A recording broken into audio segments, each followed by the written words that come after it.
नमस्कार मित्रों, आरबीडब्ल्यूएम के मॉड्यूल डी और मॉड्यूल ई के टॉप 100 एमसीक्यू सेशन के पार्ट 2 लेक्चर में आपका स्वागत है। पार्ट 1 लेक्चर में हमने 20 से 30 एमसीक्यू डिस्कशन किए थे, जिसका लिंक मैं आपको डिस्क्रिप्शन सेक्शन में प्रोवाइड कर देता हूं। और आज हम लोग अपने पार्ट 2 लेक्चर को जारी रखेंगे। सबसे पहला क्वेश्चन आपके स्क्रीन पर है, bank distribute the following type of product in life and non life insurance business such as. ठीक है, तो क्वेश्चन है कि बैंक लाइफ और नॉन लाइफ इंश्योरेंस बिजनेस में कौन से टाइप के प्रोडक्ट डिस्ट्रीब्यूट करते हैं। तो पहला ऑप्शन कह रहा है रेगुलर प्रीमियम पॉलिसी, दूसरा है सिंगल प्रीमियम इंडिविजुअल पॉलिसी, तीसरा है ग्रुप इंश्योरेंस पॉलिसी, चौथा है ऑल ऑफ द अबव। तो देखिए, पहला ऑप्शन कह रहा है रेगुलर प्रीमियम इंडिविजुअल पॉलिसी। तो ये ऑप्शन कह रहा है कि bank regular premium policy distribute करते हैं। इसका मतलब है कि वो पॉलिसी जिसमें कस्टमर को रेगुलर बेसिस पर प्रीमियम पे करना होता है। अब रेगुलर बेसिस में क्या क्या हो सकता है, जैसे मान लीजिए मंथली हो गया, राइट। उसके बाद आपका हो सकता है कि वो क्वार्टरली हो, या हो सकता है कि एनुअली हो, राइट। यही ना मतलब हुआ, मंथली, क्वार्टरली, एनुअली, ये होता है हमारा रेगुलर प्रीमियम इंडिविजुअल पॉलिसी। लेकिन ये पारा इंश्योरेंस का सिर्फ एक पार्ट है, this is a part of पारा इंश्योरेंस। दूसरा ऑप्शन कर रहा है सिंगल प्रीमियम इंडिविजुअल पॉलिसी। तो देखिए, इस ऑप्शन में सिंगल प्रीमियम पॉलिसी की बात हो रही है, जो ऐसी पॉलिसी है जिसमें कस्टमर को सिर्फ एक बार ही प्रीमियम पे करना पड़ता है पॉलिसी के लिए।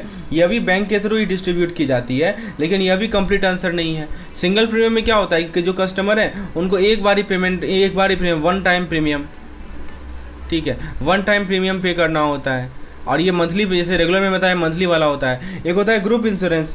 तो यह ग्रुप इंश्योरेंस पॉलिसी को हाईलाइट करता है, जिसमें एक ग्रुप ऑफ पीपल, जिसमें एम्प्लॉय ऑफ अ कंपनी को एक साथ कवर किया जाता है under one policy.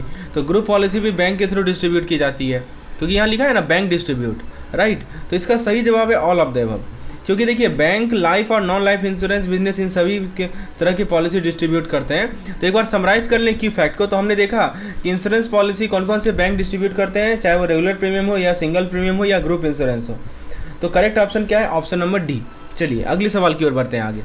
As a corporate agent bank can distribute the product of. चलिए, बहुत बढ़िया सवाल है आपके सामने कि कॉर्पोरेट एजेंसी का रोल में बैंक का कौन सा प्रोडक्ट डिस्ट्रीब्यूट कर सकते हैं और म्यूचुअल फंड की डिस्ट्रीब्यूशन में क्या रिस्ट्रिक्शन। पहले हम लोग बात करते हैं एक कॉर्पोरेट एजेंट के तौर पर बैंक कौन से टाइप के इंश्योरेंस प्रोडक्ट डिस्ट्रीब्यूट कर सकते हैं। चलिए देखते हैं ऑप्शन। पहला ऑप्शन कर रहा है वन लाइफ इंश्योरर। ठीक है, इसका क्या मतलब हुआ, what is the meaning of one life insurer.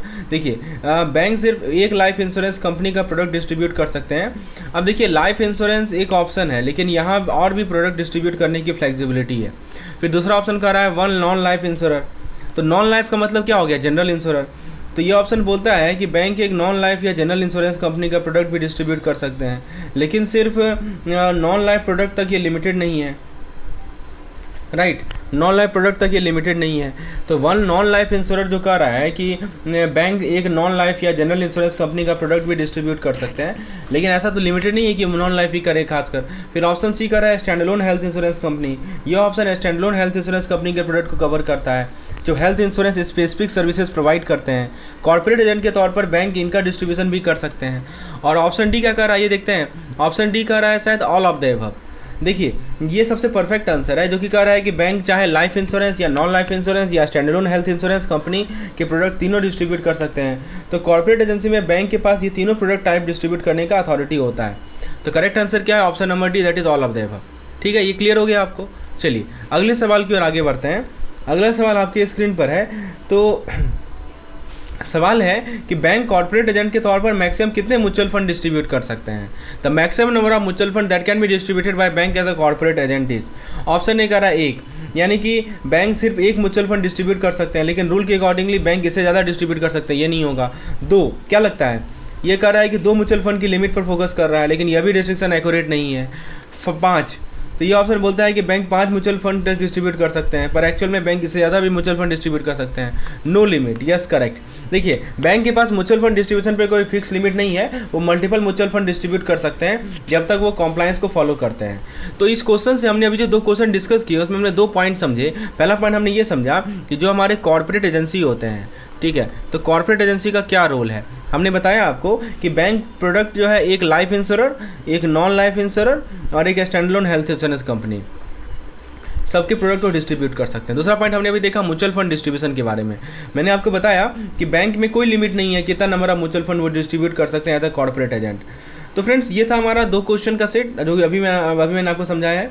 चलिए अगले सवाल की ओर आगे बढ़ते हैं। अगले सवाल में आपसे पूछा जा रहा है इनमें से कौन सा म्यूचुअल फंड का साइलेंट फीचर नहीं है। ठीक है, तो ऑप्शन को देखते हैं और समझते हैं कि कौन सा फीचर रिलेवेंट नहीं है। ध्यान दीजिएगा, नहीं पे ध्यान देना है हमें, नॉट अ फीचर कर रहा है। ठीक है, तो पहला ऑप्शन कर रहा है प्रोफेशनल मैनेजमेंट। म्यूचुअल फंड का एक इंपॉर्टेंट फीचर है प्रोफेशनल मैनेजमेंट। अब इसमें होता क्या है कि जो हमारे एक्सपर्ट फंड मैनेजर होते हैं, राइट, अपने पैसे को हैंडल करते हैं ताकि आपको अच्छा रिटर्न मिल सके, राइट। तो ये तो है हमारा एक्सपर्ट फंड मैनेजर जो है पैसे को हैंडल करते हैं। दूसरा आता है हमारा डाइवर्सिफिकेशन। तो डाइवर्सिफिकेशन में क्या होता है कि म्यूचुअल फंड का दूसरा फीचर है डाइवर्सिफिकेशन, मतलब कि आपका इन्वेस्टमेंट मल्टीपल एसेट में डिवाइड होता है, जिससे आपका रिस्क कम हो जाता है, और ये म्यूचुअल फंड का एक बहुत स्ट्रॉन्ग फीचर है। तीसरा कह रहा है कॉम्प्लेक्सिटी, ये ऑप्शन कर रहा है कॉम्प्लेक्सिटी, लेकिन म्यूचुअल फंड का पर्पस ही यह होता है कि इन्वेस्टिंग को सिंपल और एक्सेसिबल बनाया जाए, स्पेशली बिगिनर के लिए। इसलिए कॉम्प्लेक्सिटी म्यूचुअल फंड के साइलेंट फीचर नहीं है, complexity is not a feature, right. Liquidity, mutual fund का एक और मेजर फीचर है लिक्विडिटी। आप अपने फंड को कभी भी विड्रॉ कर सकते हैं, मोस्टली विदाउट किसी पेनल्टी के। तो इसका सही जवाब है ऑप्शन नंबर सी। तो कॉम्प्लेक्सिटी, क्योंकि म्यूचुअल फंड का मकसद इन्वेस्टिंग को कॉम्प्लेक्स नहीं बल्कि सिंपल और एक्सेसिबल बनाना है, राइट। तो क्वेश्चन समझ में है आपको, इनमें से कौन सा साइलेंट फीचर नहीं है? तो complexity is not the silent feature of mutual fund. अगला सवाल है TRDS के बारे में। तो सवाल है कि TRDS प्लेटफॉर्म का पर्पस क्या है जो 2016 में MSME के लिए लॉन्च किया गया था। आपको पता होगा TRDS 2016 में लॉन्च किया गया था MSME के लिए। इसका पर्पस क्या है? चलिए देखते हैं, ऑप्शन वाइज बात करते हैं। पहला कह रहा है कि क्रेडिट को एक्सटेंड करना हाई कॉम्पिटिटिव इंटरेस्ट रेट पे। तो TRDS का एक पर्पज़ है MSME को credit competitive interest rate provide करना, ताकि उन्हें फाइनेंस ऐसे आसानी से और सस्ते में मिल सके। ठीक है, तो ऑब्वियस ही बात है, कॉम्पिटिटिव इंटरेस्ट रेट में मिलेगा तो फाइनेंस ईजिली मिल जाएगा, सस्ते में मिल जाएगा। ऑप्शन बी कह रहा है मिटिगेट क्रेडिट रिस्क। देखिए TRDS प्लेटफॉर्म से MSME को आपके क्रेडिट रिस्क रिड्यूस करने में भी हेल्प मिलती है, क्योंकि यहाँ सेफ और रेगुलेटेड ट्रांजेक्शन होते हैं। तो यहाँ पे की पॉइंट क्या है? सेफ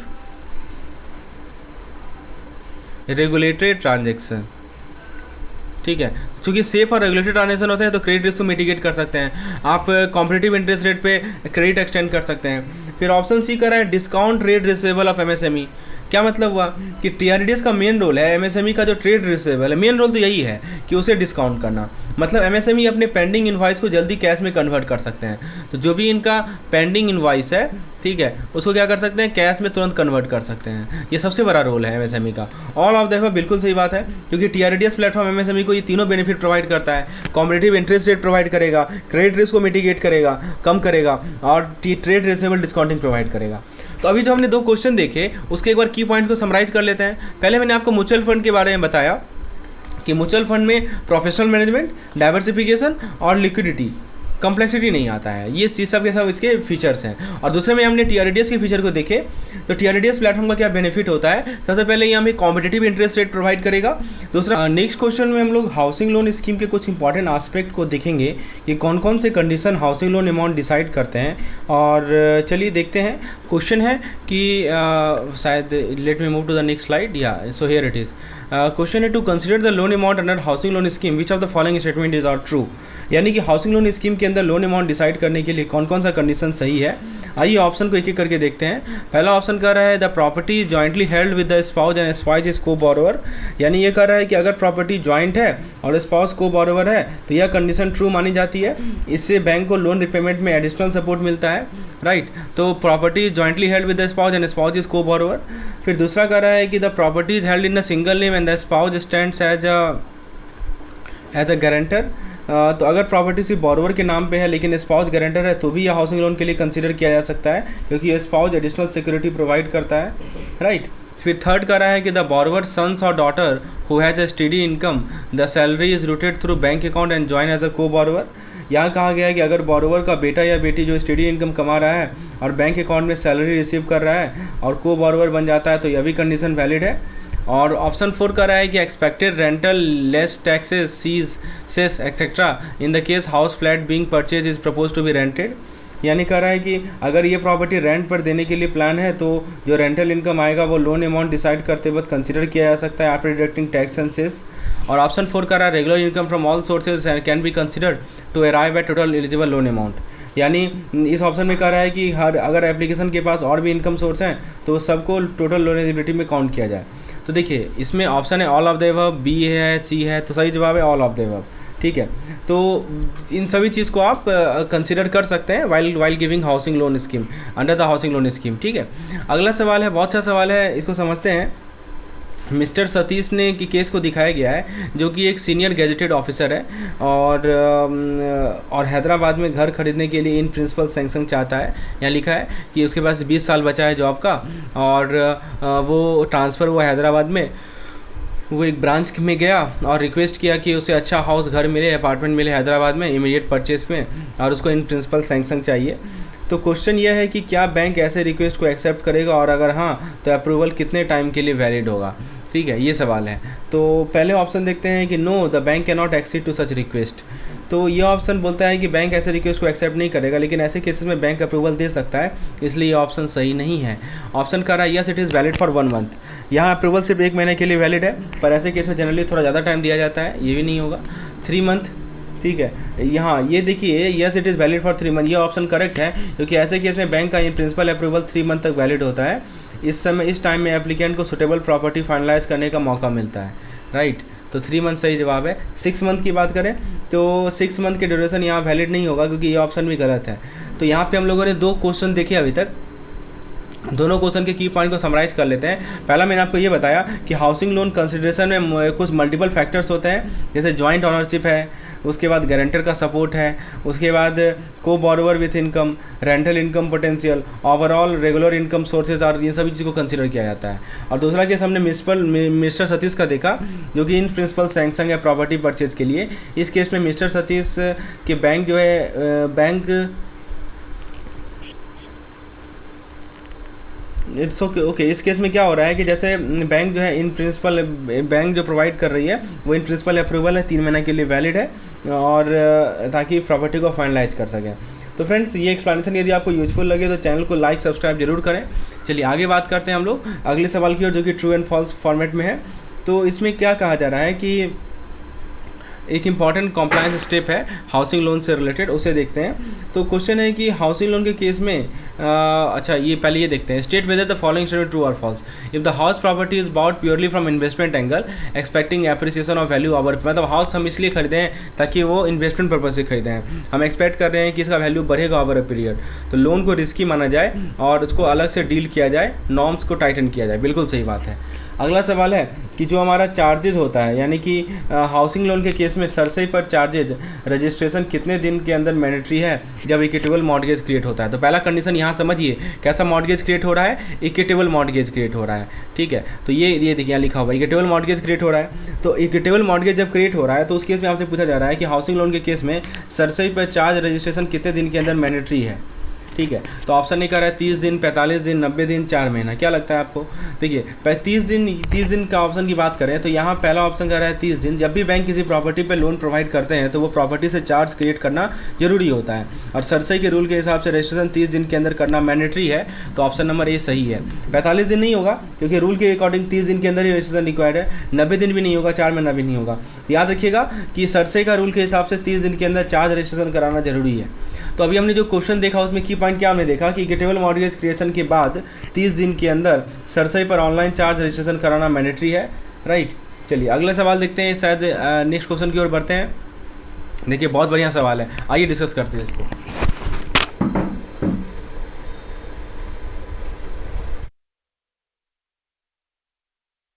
इस क्वेश्चन में आपसे कहा जा रहा है कि एक इंडिविजुअल है, ठीक है, जिसने लोन लिया है। डिस्कस करेंगे होम लोन के इंटरेस्ट डिडक्शन के रूल्स और देखेंगे कि मैक्सिमम इंटरेस्ट डिडक्शन किस तरह से क्लेम किया जा सकता है। तो एक इंडिविजुअल ने 25 लाख का लोन लिया अपने सेल्फ ऑक्यूपाइड फ्लैट के लिए, 25 लाख का लोन लिया अपने सेल्फ ऑक्यूपाइड फ्लैट के लिए, और फाइनेंशियल ईयर 2016-17 की बात हो रही है।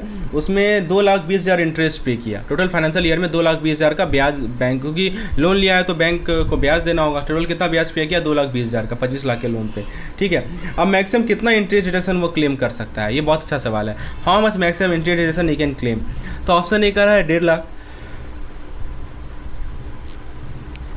देखिए अगर लोन 1 अप्रैल 1999 को लिया होता ना के बाद लिया है तो सेल्फ ऑक्यूपाइड प्रॉपर्टी केस में डिडक्शन लिमिट कितना है? 2 लाख का है। 2 लाख का डिडक्शन लिमिट, मैक्सिमम आप 2 लाख का क्लेम कर सकते हैं। ठीक है, तो 1.5 लाख तो नहीं होगा। 1,20,000 का डिडक्शन सिर्फ उन केस में होता है जहां प्रॉपर्टी लेट आउट या रेंटेड हो। सेल्फ ऑक्यूपाइड केस में यह लिमिट कम है। 2 लाख बिल्कुल सही ऑप्शन है, ऑप्शन नंबर सी करेक्ट है। याद रखिएगा कि 1 अप्रैल 1999 के बाद लिए गए लोन पर 2 लाख तक इंटरेस्ट डिडक्शन क्लेम किया जा सकता है, जो इस केस में एप्लीकेबल है। तो सही जवाब है हमारा ऑप्शन नंबर। याद रखिएगा कि अगर लोन 1 अप्रैल 1999 के बाद लिया गया और सेल्फ ऑक्यूपाइड प्रॉपर्टी है तो 2 लाख तक इंटरेस्ट डिडक्शन क्लेम किया जा सकता है। पुरानी जो हमारा पुराना लोन है यानी तो लेट आउट प्रॉपर्टी है, इस पर डिडक्शन लिमिट अलग होती है, तो डिडक्शन क्लेम करते वक्त इन लिमिट को याद रखना जरूरी है, राइट। तो ये हमें ध्यान रखना है। अगला सवाल देखते हैं। Husband and wife jointly raise a loan in April 2014 for constructing a house for self occupation. ठीक है, तो दोनों ने मिलकर, एक हस्बैंड और वाइफ ने मिलकर अप्रैल 2014 में सेल्फ ऑक्यूपाइड घर बनाने के लिए लोन लिया। जुलाई 2015 में कंस्ट्रक्शन कंप्लीट हुआ और फाइनेंशियल ईयर 2016-17 में 4,25,000 का इन्होंने इंटरेस्ट पे किया। अगले स्लाइड में चलते हैं, देखते हैं कितना इंटरेस्ट पे किया। 4,25,000 का इंटरेस्ट पे किया। तो दोनों 50-50 रेशियो में इस अपने रेस्पेक्टिव इनकम से इंस्टॉलमेंट पे कर रहे हैं। अब मैक्सिमम कितना इंटरेस्ट डिडक्शन हर एक क्लेम कर सकता है, ठीक है, कितना इंटरेस्ट डिडक्शन प्रत्येक आदमी क्लेम कर सकता है। तो चलिए ऑप्शन को एक एक कर देखते हैं। पहला कह रहा है 1 लाख, तो 1 लाख गलत है, 2 लाख करेक्ट है, क्योंकि देखिए हस्बैंड और वाइफ दोनों जॉइंटली बोरोवर कर रहे हैं, 50-50 रेशियो में इंस्टॉलमेंट पे कर रहे हैं, तो दोनों इंडिविजुअली 2 लाख तक का इंटरेस्ट डिडक्शन क्लेम कर सकते हैं, राइट। इंडिविजुअली 2 लाख तक का इंटरेस्ट डिडक्शन क्लेम कर सकते हैं, मतलब जितना इंटरेस्ट उन्होंने पे किया उस पर उन्हें टैक्स नहीं देना होगा, उतना टैक्स वो डिडक्ट करवा सकते हैं। ये मेन मतलब है, समझ में, ठीक है। तो इंटरेस्ट पे डिडक्शन वो क्लेम कर सकते हैं, ये पॉइंट है। तो this option number B is the correct answer. चलिए, तो हमने यहाँ पे ये देखा, इस क्वेश्चन में ये देखा कि अगर जो जॉइंट लोन डिडक्शन है, जॉइंट लोन, तो यदि जॉइंट लोन लेते हैं, right, if they take the joint loan, तो जॉइंट लोन के केस में बोरोवर हस्बैंड और वाइफ अपने अपने 2 लाख तक के डिडक्शन क्लेम कर सकते हैं। और सेल्फ ऑक्यूपाइड प्रॉपर्टी में आपको बता ही दिया 2 लाख तक का सिंगल आदमी डिडक्शन क्लेम कर सकता है। अब देखिए एक सवाल और है, एक इंडिविजुअल ने लोन लिया 10 लाख का प्लॉट ऑफ लैंड खरीदने के लिए, कब 2010-11 में, राइट, कि प्लॉट ऑफ लैंड के परचेज पर लोन लेने पर इंडिविजुअल को टैक्स डिडक्शन कैसे क्लेम करना है। तो एक इंडिविजुअल ने फाइनेंशियल ईयर 2010-11 में 10 लाख का लोन लिया प्लॉट खरीदने के लिए, फिर फाइनेंशियल ईयर 2016-17 में उन्होंने 1,10,000 का इंटरेस्ट और 57,000 प्रिंसिपल पे किया, ठीक है। तो लोन लिया तो हर एक साल इंटरेस्ट और प्रिंसिपल पे करना होगा। तो उन्होंने section 80C, section 80CC, section 80CD के अलावा कोई कोई कंट्रीब्यूशन नहीं किया। अब वो कितना डिडक्शन क्लेम कर सकते हैं। ऑप्शन ए कर रहा है 1.5 लाख, तो 1.5 लाख का डिडक्शन क्लेम करने की बात कर रहा है, लेकिन यह गलत है, क्योंकि प्लॉट खरीदने पर, लोन लेने पर इंटरेस्ट डिडक्शन का क्लेम नहीं किया जा सकता। याद रखिएगा, ये हाउसिंग लोन नहीं है कि आप क्लेम कीजिएगा डिडक्शन, प्लॉट खरीदने रहे ना, तो प्लॉट ऑफ लैंड पे जो है आप इंटरेस्ट डिडक्शन क्लेम ही नहीं कर सकते, मतलब आपको जो इंटरेस्ट आपने पे किया है साल भर उस पर आप डिडक्शन क्लेम नहीं कर सकते, टैक्स डिडक्शन नहीं करवा सकते। ऑप्शन भी करा है 57,000, तो देखिए 57,000 का प्रिंसिपल क्लेम करने की बात कर रहा है, लेकिन प्लॉट ऑफ लैंड के लिए प्रिंसिपल रिपेमेंट भी डिडक्शन नहीं मिलता। ऑप्शन सी का रहा है 2,07,000, ये भी गलत है, मतलब दोनों को जोड़ दिया गया है, ठीक है, ये भी गलत है।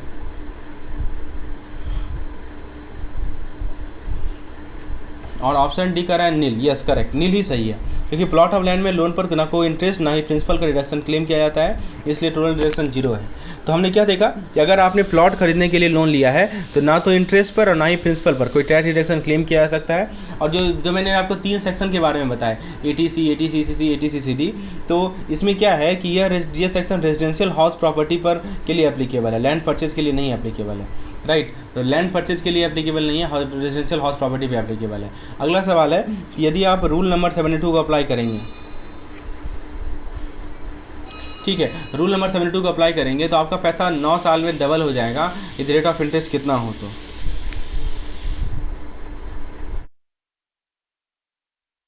अच्छा, उससे पहले ये क्वेश्चन छूट गया, रूपी क्वेश्चन कह रहा है कि rupee dash is worth more than a rupee dash, तो हमें ब्रैकेट में दिए गए वर्ड से सही वर्ड चुनना है। तो यहाँ पे देखिए टुमारो टुडे या टुडे टुमारो, क्या कहाँ क्या होगा। तो देखिए यहाँ पर पहला वर्ड होगा टुडे, यहाँ पे क्या होगा, पहला वर्ड क्या होगा, टुडे, ठीक है, क्योंकि आज का पैसा आने वाले कल के पैसा से ज़्यादा वैल्यूएबल होता है, आपको बताइए। इसका रीज़न है कि आज के पैसे को हम यूज़ कर सकते हैं, इन्वेस्ट कर सकते हैं, या फिर कुछ खरीदने के लिए यूज़ कर सकते हैं। तो दूसरा वर्ड होगा टुमारो, यहाँ पे क्या होगा, टुमारो। क्यों टुमारो होगा, क्योंकि दोस्तों कल का पैसा आज के पैसा से कम वैल्यूएबल होता है, क्योंकि हमें उसके लिए वेट करना पड़ेगा और उस टाइम पर उसकी परचेजिंग पावर कम हो सकती है। तो सही आंसर है पहला today and then after tomorrow, right. तो ये हमारा सही ऑप्शन है। तो हमने यहाँ पे दो चीज़ें समझी। पहला तो हमने समझा कि वैल्यू ऑफ मनी कितना इंपॉर्टेंट है, कि आज का पैसा कल के पैसा से ज़्यादा वैल्यूएबल होता है, क्योंकि आज का पैसा से हम तुरंत फ़ायदा होता है। और टाइम वैल्यू ऑफ मनी हमने देखा, यह कंसेप्ट कहता है कि पैसे की वैल्यू वक्त के साथ साथ बदलती है, राइट। चलिए अगला सवाल है कि हम जब रूल ऑफ 72 अप्लाई करेंगे तो रुपी डबल कब होगा। तो देखिए यहाँ पे रूल ऑफ 72 क्या कहता है, पहले इसको समझ लीजिए कि ये रूल ऑफ 72 क्या है। तो रूल ऑफ 72 कहता है कि अगर आपको यह जानना है कि आपका पैसा कब डबल होगा, तो आप 72 को इंटरेस्ट रेट से डिवाइड करते हैं। तो अगर हम 9 ईयर के लिए रेट ऑफ इंटरेस्ट पता है, तो यहाँ लिखा हुआ है ना कि मान लीजिए कि यदि मान लीजिए कि अगर हमें 9 ईयर के लिए रेट ऑफ इंटरेस्ट पता करना चाहते हैं, तो हमें करना पड़ेगा 72 divided by number of years. क्योंकि यहाँ लिखा हुआ है 9 year, 72 divided by number of years, यानी नंबर ऑफ़ ईयर्स कितना है 9, यानी 72 डिवाइडेड बाय 9 कितना हो जाएगा 8% हो जाएगा, राइट। तो यहाँ पे क्या है इस केस में, तो करेक्ट आंसर 8 होगा। इसका मतलब कि अगर आप आपका इंटरेस्ट रेट 8% है, तो हम 1000 ये तो मतलब 8% यदि इंटरेस्ट रेट है तो आपका पैसा 9 साल में डबल हो जाएगा, राइट। तो यही यहाँ पे बताया जा रहा है। अगला सवाल है कि the registration fee for registration of document in Maharashtra is approximately %। ठीक है, तो यहाँ पे क्या कह रहा है कि महाराष्ट्र में डॉक्यूमेंट की रजिस्ट्रेशन फ़ी का जनरली कितना % होता है, ठीक है। और दूसरी बात है कि सब्जेक्ट टू मैक्सिमम लिमिट हो, मैक्सिमम लिमिट कितना होता है। तो आप देख सकते हैं कि ऑप्शन दे रखा है 3, 2, 1, 50, 30, 20 ऐसा करके ऑप्शन दे रखा है। देखिए सबसे पहले याद रखिए अप्रॉक्सीमेटली 1% होता है consideration of the document, subject to the maximum कितना होता है 30,000 तक का होता है। तो देखिए यहाँ से हमने क्या सीखा, यहाँ से हमने रूल ऑफ 72 सीखा। इसका यूज़ करके आप जान सकते हैं कि आपका पैसा कब डबल होगा। 72 को इंटरेस्ट रेट से डिवाइड करना होगा। दूसरी बात हमने रजिस्ट्रेशन फ़ी और रजिस्ट्रेशन फ़ी कितना है महाराष्ट्र में, तो डॉक्यूमेंट की रजिस्ट्रेशन फ़ी 1% होती है, लेकिन इसकी मैक्सिमम लिमिट होती है 30,000।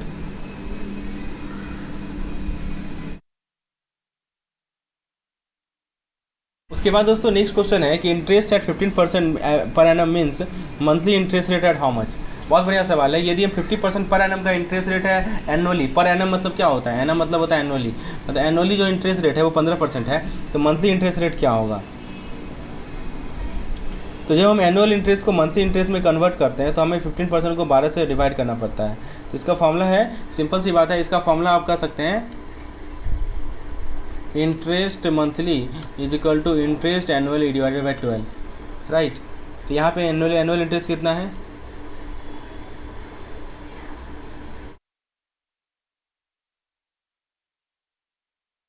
तो यहाँ पे आप देख सकते हैं 15% दिया हुआ है, तो 15% को आप क्या करेंगे 12 से डिवाइड कर देंगे, राइट। तो ये लगभग 1.25% देगा।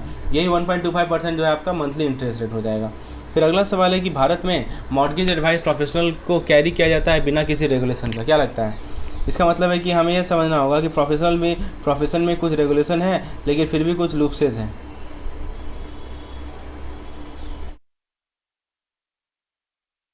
लेकिन रियलिटी क्या है दोस्तों कि मॉर्गेज एडवाइस को रेगुलेट किया जाता है। कई लॉ और रेगुलेशन हैं जो मॉर्गेज लेंडर और एडवाइज़र को फॉलो करने बोलते हैं।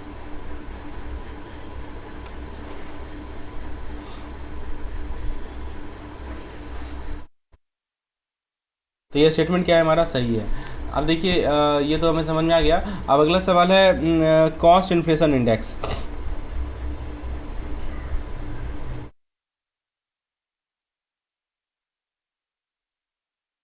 अच्छा शायद एक क्वेश्चन छूट रहा है, ओके।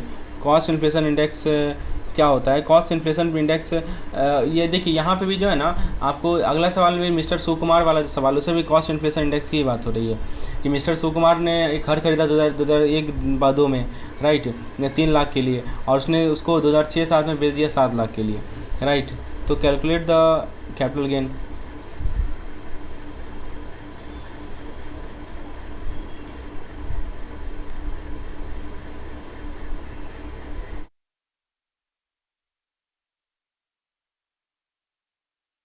तो कॉस्ट इन्फ्लेशन इंडेक्स हमें यह बताता है कि इन्फ्लेशन के हिसाब से प्रॉपर्टी की वैल्यू कैसे बढ़ती है, ठीक है। तो यहाँ पे आप देख सकते हैं, ये पहले इस केस की बात कर लेते हैं। आपसे 2001 और 2006 का साल का इन्फॉर्मेशन दिया हुआ है। तो देखिए 406, 426, 447, 466, 480 और 497। ये आप चलिए कैपिटल गेन निकालते हैं। तो कैपिटल गेन का फॉर्मूला क्या होता है? कैपिटल गेन का फॉर्मूला होता है CG बराबर selling price minus adjusted cost price. तो यहाँ पे सेलिंग प्राइस माइनस क्या हो जाएगा? एडजस्टेड कॉस्ट प्राइस हो जाएगा। तो स्टेप 1 क्या है? पहले हमें एडजस्टेड कॉस्ट प्राइस निकालना होगा।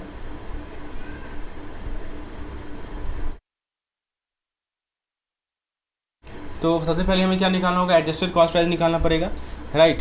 तो पहले एडजस्ट कैसे निकालेंगे एडजस्टेड कॉस्ट प्राइस? सबसे पहले हमें एडजस्टेड कॉस्ट प्राइस निकालनी होगी। इसके लिए हम कॉस्ट प्राइस और कॉस्ट इन्फ्लेशन इंडेक्स का इस्तेमाल करना होगा। तो कॉस्ट प्राइस देखिए कितना दे रखा है। कॉस्ट प्राइस आपको दिया होगा यहाँ पे 3 लाख, शायद यहाँ नहीं, यहाँ देखिए लिखा है 3 लाख, ठीक है। तो 3 लाख एक्चुअली ये डेटा का यूज़ यहाँ आपको करना है, ठीक है ना। ये डेटा का यूज़ यहाँ आपको करना है। तो यहाँ देखिए ना कॉस्ट प्राइस कितना देखा, कितना लिखा जाता है कॉस्ट? 3 लाख का घर था, ठीक है, 3 लाख का घर था। अच्छा, और उसके बाद आपको CII भी दिया रहेगा, कॉस्ट इन्फ्लेशन इंडेक्स भी दिया रहेगा। यहाँ देखिए ये 2001 का है, 2002 का है, ये 2003 का है, ये 4 का है, ये 5 का है, ये 6 का है और ये 7 का है। तो 2006-7 का जो है CII 2000 और 2001 का कितना है? 2001 और 2002 का कितना है? देखिए 2001-2002 में खेला ना, 2002 का ये वाला है 426 है, ठीक है। तो CII जो है CII 2001 से लेकर 2 का है 426। और हमें एक और का निकालना है, कब का निकालना है? 2006-7 का। तो 2006-7 का CII कितना है? CII 2006 से 7 कितना है?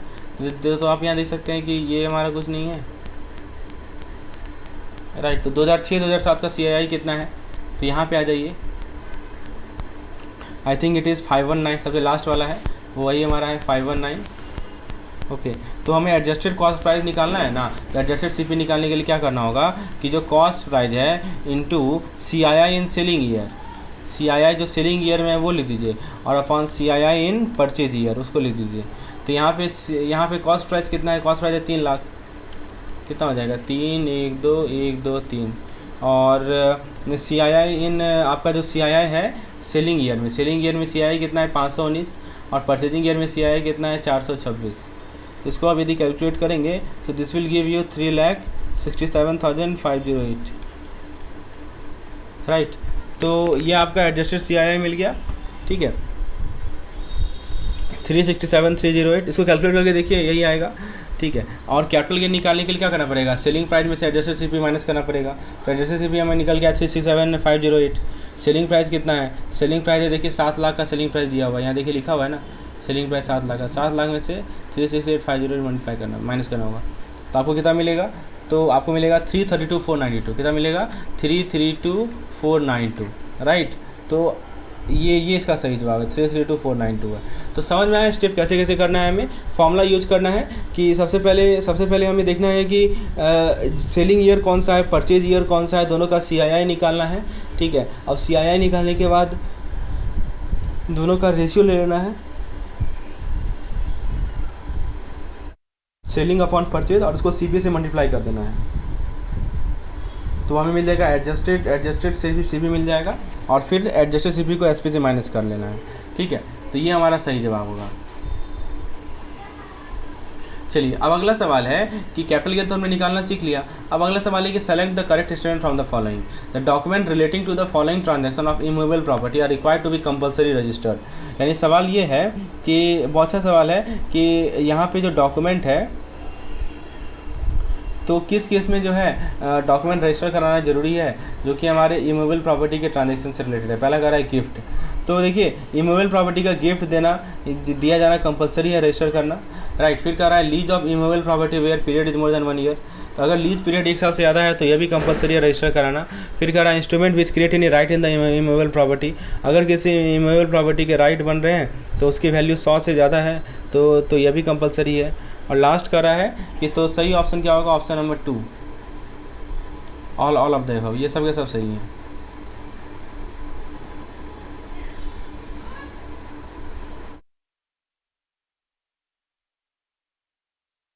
तो फ्रेंड्स ये था हमारा आज का सेशन। होपफुली आपने एंजॉय किया होगा। धन्यवाद।